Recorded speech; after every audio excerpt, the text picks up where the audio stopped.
معين لحد ما بقى النهارده العميل بتاعك بيسمع لتليفونه اكتر ما يسمع لاي حد. بيقضي وقت على السوشيال ميديا اكتر ما يقضي وقت مع اي حد تاني، صح ولا غلط؟ النهارده انت لو عندك رساله فعلا دورك ان رسالتك توصل. النهارده لو انت شايف ان الطب رساله، مسؤوليه عليك ان الرساله دي توصل للعميل بتاعك. ايه الشطاره؟ ايه الميزه انك تعمل حاجه حلوه عندك في العياده وتقفل على نفسك محدش يعرف؟ ايه اللي عملته كده؟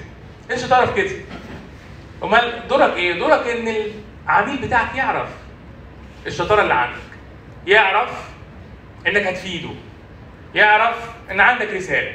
ده بالعكس، ده انت لو ما عملتش كده هتسيب واحد تاني ما عندوش رساله لكن صوته عالي على السوشيال ميديا يوصل للعميل بتاعك وممكن جدا يضره، صح؟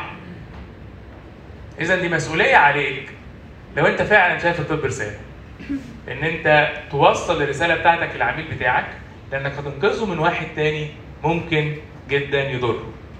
طيب